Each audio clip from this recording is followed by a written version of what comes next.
All right, we back. Welcome back to another episode of The Journey. I'm your host, Mr. Harris, and I got an exciting guest today. So I can't wait to get to it. He's an artist, doing some pretty amazing things, and we'll be right back. Matter of fact, I'll tell you who he is. His name is Ronnie. We'll be right back with Ronnie in the house. All right. Welcome to the Mr. Harris Show. Welcome to the Mr. Harris Show. Welcome to the Mr. Harris Show. Welcome to the Mr. Harris Show. It's called The Journey.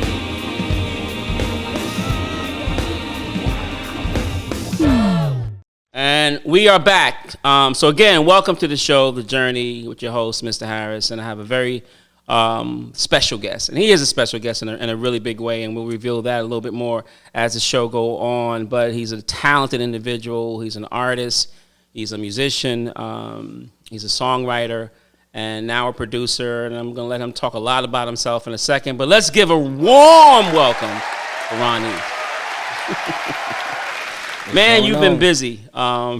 First of all, welcome to the show. Glad to be here. Yeah, happy to have you here. I know you've been busy, man. You got a lot of projects you've been working on. Can you talk about some of the stuff you've been involved in? Well, of course, I got some placements going on. I worked with the group One More. I did their first single, Every Pretty Girl. And then I got another one on their first album called Certified. Mm-hmm. I got Chris Brown, Stutter. I got a record with Tank. Eric Bellinger, his first single on his new album that's dropping, All For Me. I was able to be a part of that one. One More just dropped another single. It's called Baby. I did that one. And it's been really, really dope because, since I linked up with Hitmaker literally 6 months ago, it's been like, I got 30 placements generating. So it's just like, of course you got to wait for the dates, but 30 of them things is on the way. Nice. So let me ask you a question. First of all, you just glossed over some amazing artists, and there's some people that I know that you've worked with. You didn't even mention their name. But when did you say Tank? Yeah. All right. Is that the R&B artist Tank? The R&B artist right. Tank. Mm-hmm. I'm acting really dumb, like I don't know who the brother is. We all know who Tank is. And, I was a part of that album project as well. Got a chance to do some vocal arrangements, some music on that as well. But what is it like, because you've been at this for a minute. Mm-hmm. It's a dream and aspiration of yours to be an artist. And let's hold off on Tank and Mr. Amazing, Mr. R&B Money, but R&B Money. You're working with a producer that you always wanted to work with. Right. Talk a little bit about that.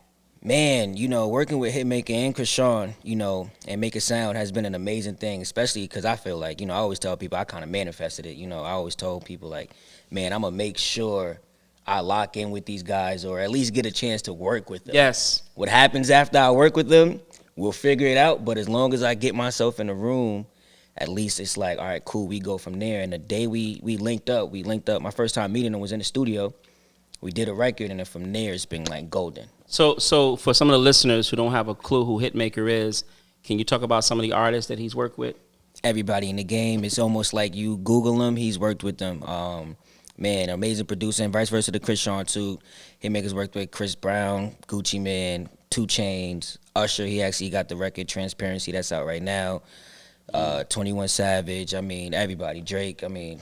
List goes literally on and on and on. Yeah. So when you're in the room with a powerhouse like that, mm-hmm. You're not gonna talk about the nerves and maybe second guessing yourself. Did you go through that? For sure, I did. But then I also went through the fact of I gotta be on my A game. Like I gotta really come with it and let them understand. Like I'm here to stay. Yeah. Like this is not just one session. Right. I gotta be able to come back. Right. I often say that success is when opportunity meets preparation. And so the question was, here was the opportunity. Right. Were you prepared for it? And of course, it seems like you were and are, because did you say 30 placements? Yeah. It doesn't sound believable, right? No, it doesn't. I think we're 10 in so far. So and that's just within 6 months. So it's a bunch more to go, and I'm still being able to work with them. Again, I'm signed to Make It Sound, so I'm shooting for 100. He gets about 100. Well, they both get about 120 a year. So 120 placements a year? 120 placements. Last year he was at 124. Doesn't sound believable. It's crazy. I need to see the sheets. It's crazy. It's 124 placements, though. 124 placements. That means it's 124 records. Yep. Right? That's what we're talking about. Yeah. Yep, year just started. I think he's at 25 already. Okay. It sounds like you being with the Hitmaker has really helped you move forward and make some things happen for you. Are you also working on being an artist? Yes, so we're working on my project now, which we're looking to release spring, summer. But I'm working on my project as well. And it's always so crazy because people always ask me, like, yo, man, do you ever have, like, your favorite song? And I'm like, it's tough because we do so many songs. And I love them all, but it's just like I got to get on to the next biggest thing because if I do a record and he might say, yo, this artist wants this record, it's just like, all right, cool. Let me go cook up something a little bit better then, you know, and keep going from there. So I feel like when we listen to my project, it's like, all right, cool, this is Ron E. These are the ones that we are putting to the side now for my project, my sound, what we got going on. And that's also going to be the start to something beautiful because my first project that I dropped ever, you know, my favorite song on that project is called Anywhere. You know, that streamed the most. But it was still, that was just like me learning, you know, so. Yeah, growing as an artist. Yeah, so it's almost just like, but this is just like the stamp. Like, this is like, oh, yeah, this kid is here to stay. Like, he's the one. Yeah, well, that's probably always going to happen because you're going to keep constantly growing and growing and growing. But, you know, as an artist and as a songwriter, sometimes do you write songs sometimes that's for you? Mm-hmm.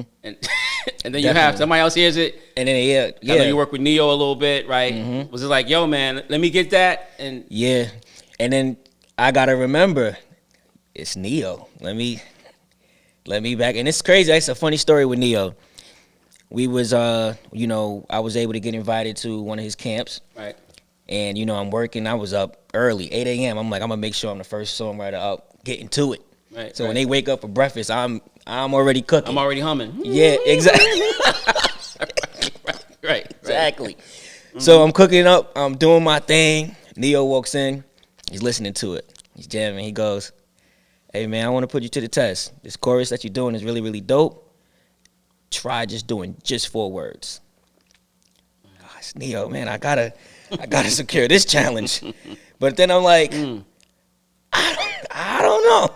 I don't know. But, you know, those are one of the things. So wait a minute, he wanted to hold like an 8-bar chorus to be 4 words? No, that's just, you know, that was the challenge. Like, just 4 words and make it repetitive and catchy.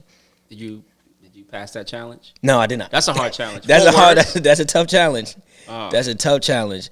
But, you know, it was one of those things where it was like a moment where I'm just like, man, this is Neo putting me to the challenge now. I may not be able to do the challenge, but this is wow. Right, okay, we're going somewhere. Right. We're going when you somewhere. First met him, like, when he, you know, were you nervous?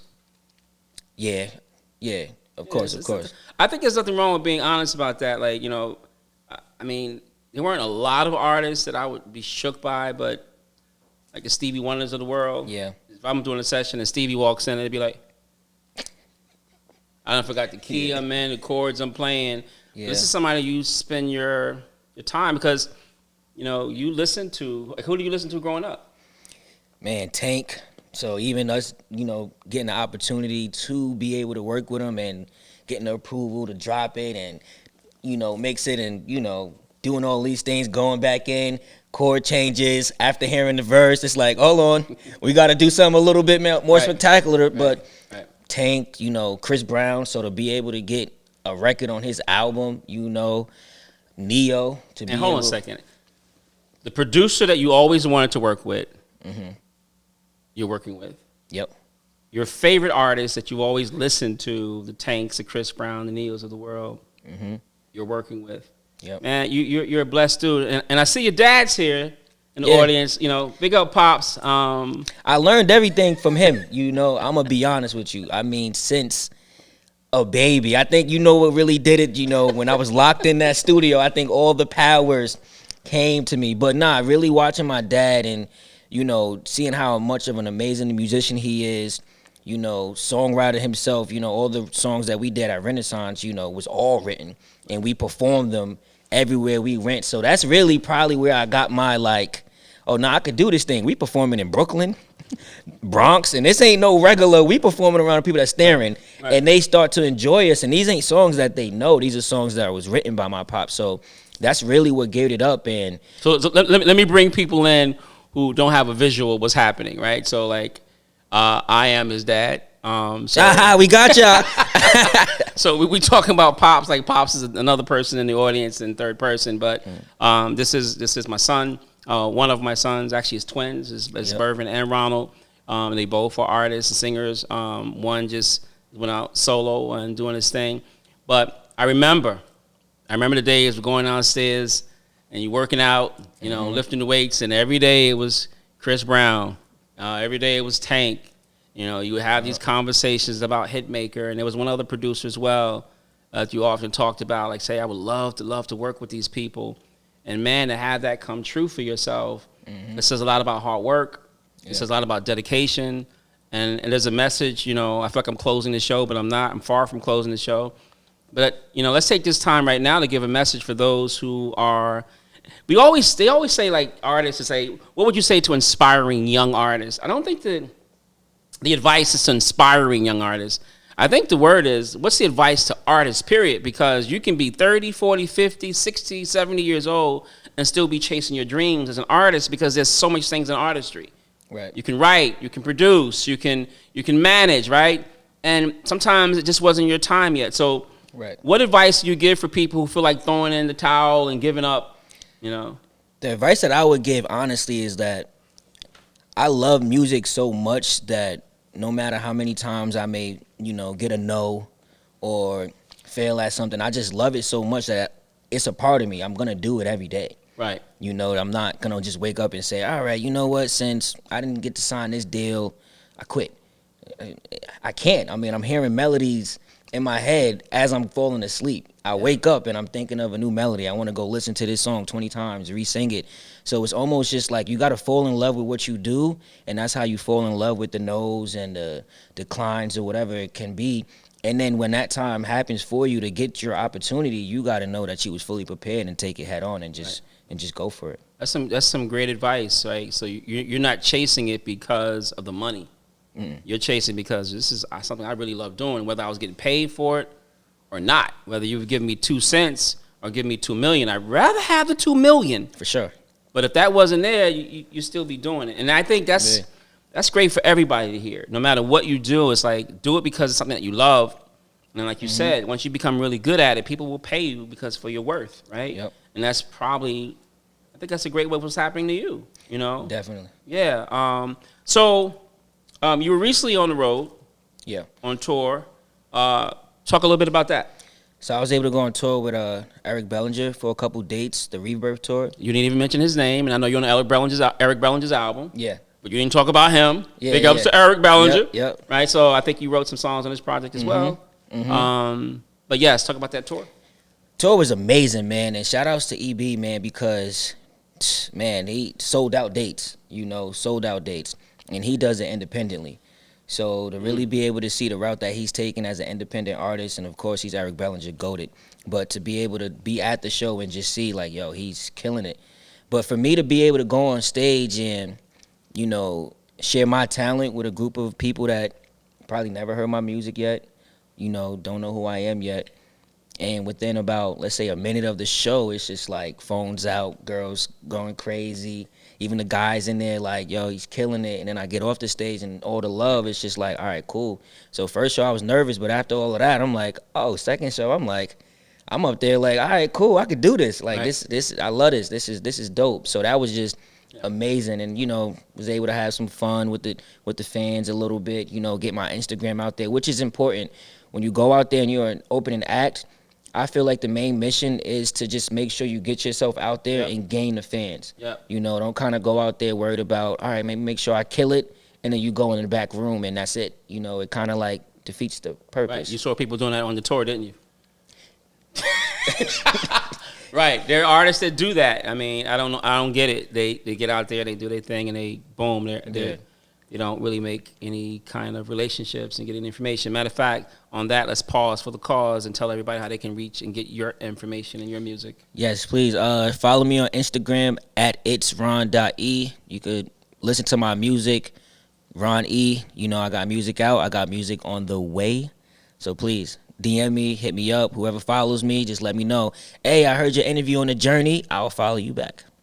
Let's go. Cool. We'll keep putting that out there. So I always tell people that there are writers, then there are like studio folk, and then there's live, people that sing live. It's very different. Now, if you think about it, you came up in the MWAM band, and then you start your own group. Matter of fact, you talk a little bit more about that. Exit 21. Yeah. Y'all did your thing. Y'all went viral on social media.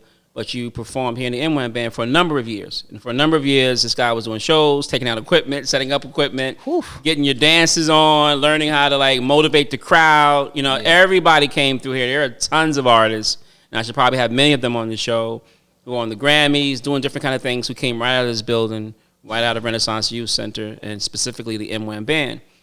Did you notice that, like, all right, cool, I'm doing shows, I'm performing, I go from MWAM, I go to Exit 21, I'm doing my shows, then I go into the studio, I'm writing music.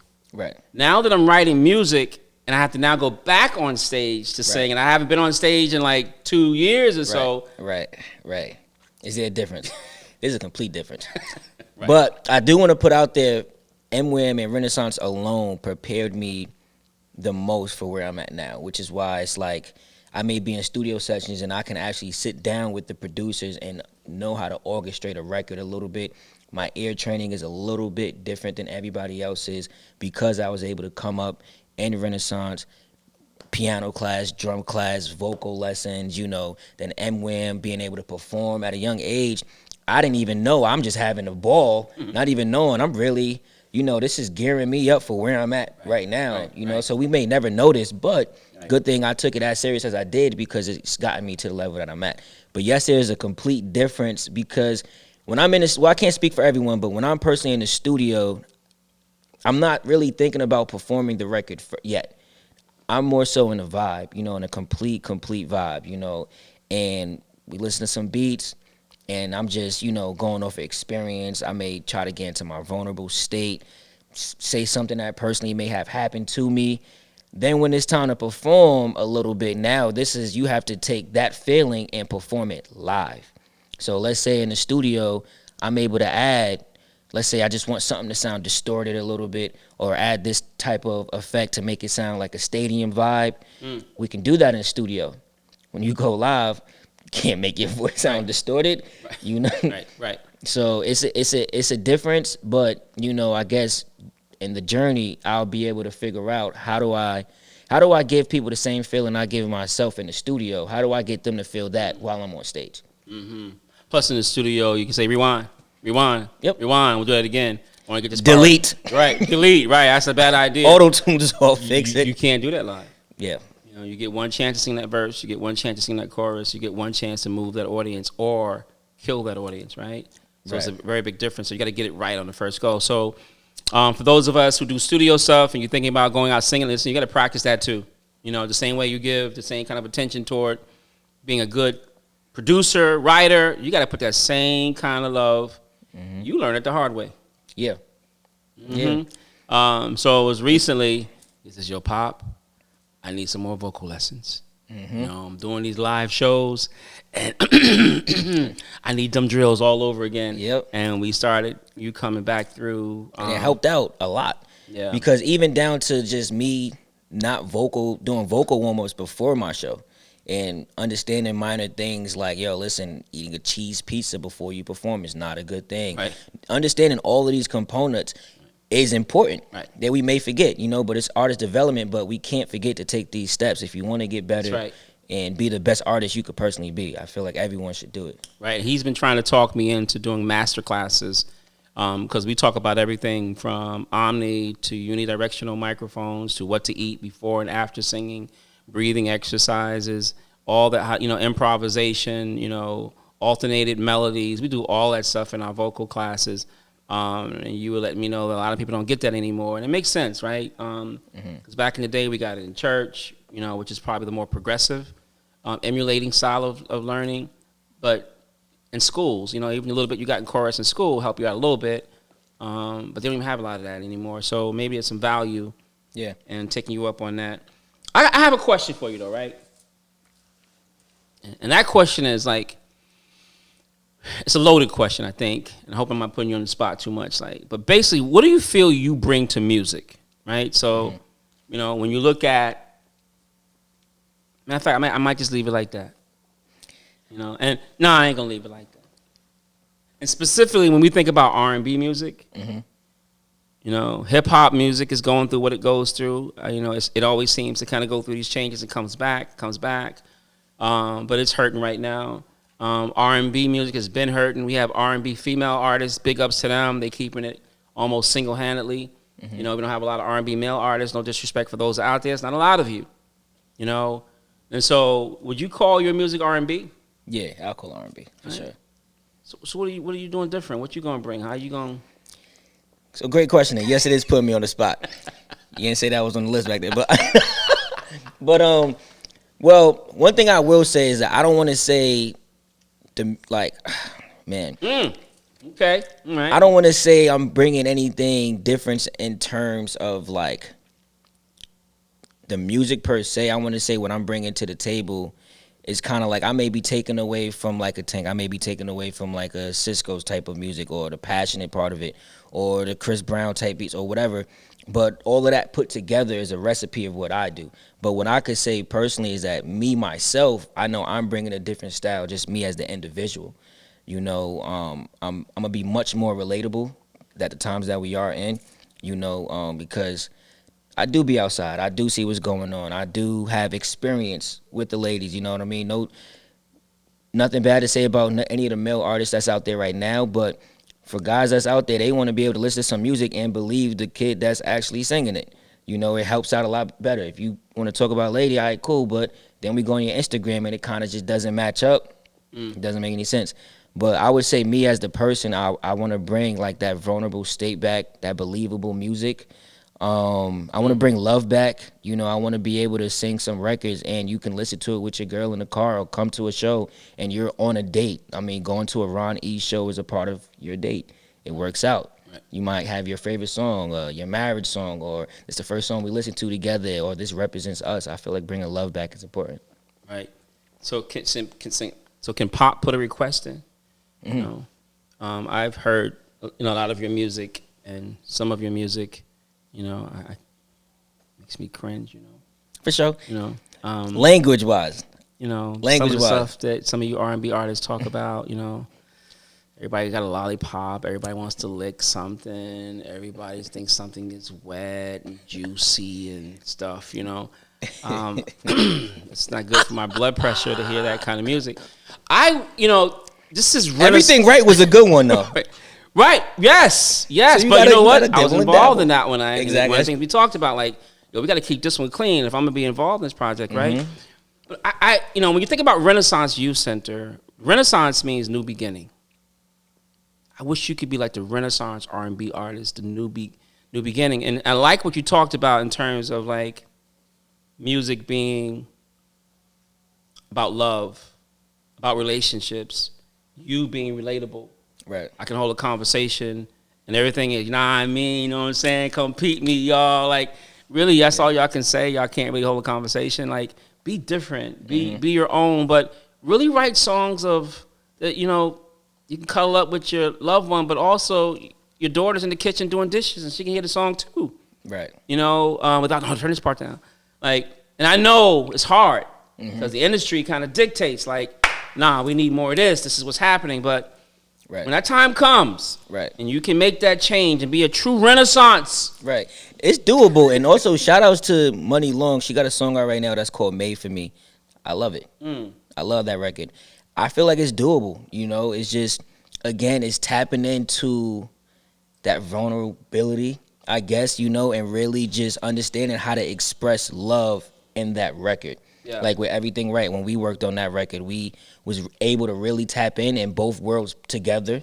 You know, was able to come to an agreement and speak that love language, you know. So it really just depends on too, like, you know, the situation, who you working with. Are you working with a certain artist that this is their language, or is it this or is it that?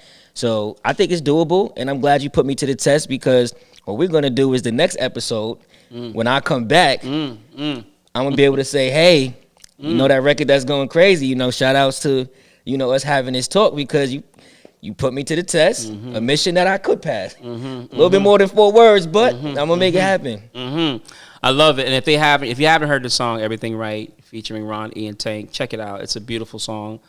Tank is singing his booty off, and he holding up and doing his thing on there. Great record. So I want to kind of close out the show. It's been great having you here, of course, and looking forward to having you back and featuring a lot more of the M-Whammers. And I'm in trouble now. I get Berv and Tati on the show. Those are my other two children. We got a lot of MVPs that came out from. Tell Hitmaker come on the show too. Yeah. Whenever he's in New York next, would love to get him on the show. There's a segment on this show that we have not started yet, and I think we should start it with you tonight. And that's when a person kind of speaks and talks and says something, and then through that, we're trying to say, could that be a song? And so I want you to give your closing remarks, and I'm gonna find which line you say and say, Matter of fact, as you give your closing remarks, right, and for today, and tell everybody how to reach your stuff again and check you out and that kind of stuff, and just big up just young people, and here's what I mean by that, Ron, thank you, because you're helping to change the narrative, whether you realize it or not, because we've been talking about that a lot on the show, that when you think of people of color, mainly here in the South Bronx, which is where we are right now, people look at us as, dropouts, can't do nothing right. We got a young lady right now, big ups to her, who just won the national STEM champion. We don't expect it to come out of the Bronx, right. And so when people see us, I want us to showcase that we are an educated group of people, that we are a talented group of people, and stop just looking at us as one-sided, that we shoot, we kill each other, boom, boom, boom. It's funny because your look right now could be intimidated on the street, like the black hoodie on the whole nine, but however, just hearing you articulate and express yourself and talk, oh no, this is a nice young man right here. Right. And that's what, I wanted to change. So while I'm coming over to the piano, I'm going to be listening to you, man. And when you say something that I feel like, that could be a song, I'm going to put you on the spot. Again, man, I'm so happy to be here. And being here with my pops is such a full circle because, again, he taught me everything I know. So being able to be in this interview and kind of express everything that I got going on, I know is just a great thing. And just some more advice to the young people, just don't stop chasing your dreams. It's okay to fail sometimes, and it's okay to get better, and it's okay to go out there and put yourself in certain situations to get better at your craft. It's okay to chase your dreams while you have a job. That is perfectly fine. Never stop dreaming, and just keep going up. That's the line. So you just said don't stop dreaming, and you also said don't stop chasing your dreams. Right. So I'm gonna make up some chords and put you on the spot and send us out with the song. Okay. Here's the chord you got today. This Mike got any auto tune? We got no auto tunes right now though. Okay. Okay.